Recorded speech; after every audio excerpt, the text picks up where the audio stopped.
অন্তত কুণাল ঘোষ যে গান গাইলেন তাতে সেটাই পরিষ্কার। কুণাল ঘোষ কি আনন্দ আকাশে বাতাসে গাইতে গাইতে বেরোলেন বৈঠকের পর, এবং তাতে বোঝা যাচ্ছে যে কুণাল ঘোষের আজকের এই বৈঠক ইতিবাচক হয়েছে। কুণালদা বলছি, কুণালদা আপনি যে গান গেয়ে শুরু করেছিলেন মিটিং এর আগে, আজকে বেরিয়ে বলছেন কি আনন্দ আকাশে। আরে এক একটা সময় এক একটা গান মনে আসে গাই, তার কি কোনো অত মানে ধরতে হয়? এটা ডেরেক ওব্রায়ানের অফিস, ব্রাত্য বসু মাননীয় নেতা, মন্ত্রী এবং আমার বন্ধু। আমি তো তৃণমূল পরিবারের, মমতা দি আমার নেত্রী, অভিষেক আমার নেতা, আমি তৃণমূলের একজন কর্মী। আর কাজ করতে গেলে আমি ইমোশনালি কাজ করি, ফলে ক্ষোভ মিটেছে আছি, তৃণমূলে থাকবো, তৃণমূলেরই সদস্য, আমি তার বাইরে কিছু ভাবি না। আপনার ক্ষোভ, অভিমান, অসন্তোষ মিটেছে? ক্ষোভ অভিমান ওরম ব্যাপার না, কিছু আলোচনার বিষয় থাকে, সেই আলোচনাগুলো হয়েছে।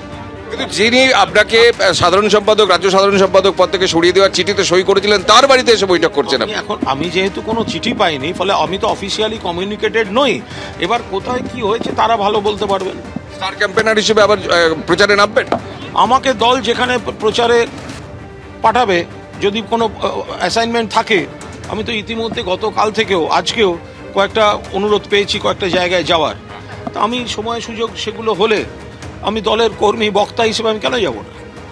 অর্থাৎ কুণাল ঘোষ যেটা জানিয়ে দিলেন, আমি আরো কিছু বলছেন।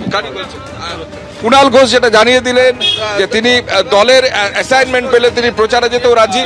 কুণাল ঘোষ এবং একই গাড়িতে আমরা দেখতে পাচ্ছি পাশের গাড়িতে ব্রাত্য বসু আসছেন। ব্রাত্য বসু এই গাড়িতে যাচ্ছেন, অর্থাৎ কুণাল ঘোষ এবং ব্রাত্য বসু একই গাড়িতে এসেছিলেন, ফিরছেন অবশ্য আলাদা আলাদা গাড়িতে। আমরা সেই ছবি দেখতে পাচ্ছি, সেই ছবি।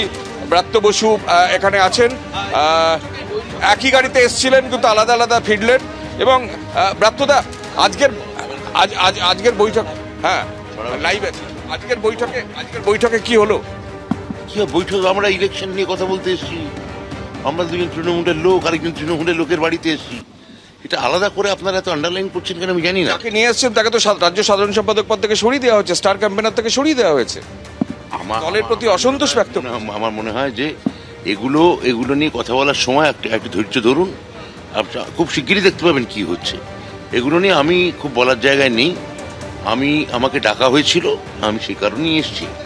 তো যিনি ডেকেছিলেন এবং মূলত যাকে ডাকা হয়েছিল, আমার না এদের সঙ্গে এটা নিয়ে কথা বললে ভালো হবে। আপনি তো দুতিয়ালির দায়িত্ব পালন করলেন কার্যত, কারণ আপনার গাড়িতে করে কুণাল ঘোষ এলেন। আপনার গাড়িতে করে আমি এখন যদি ওর গাড়িতে গিয়ে উঠি, তাহলে তার মানে কি এটা প্রমাণিত হচ্ছে যে দূত এবং মহাদূত একসঙ্গে যাচ্ছে? তা তো না।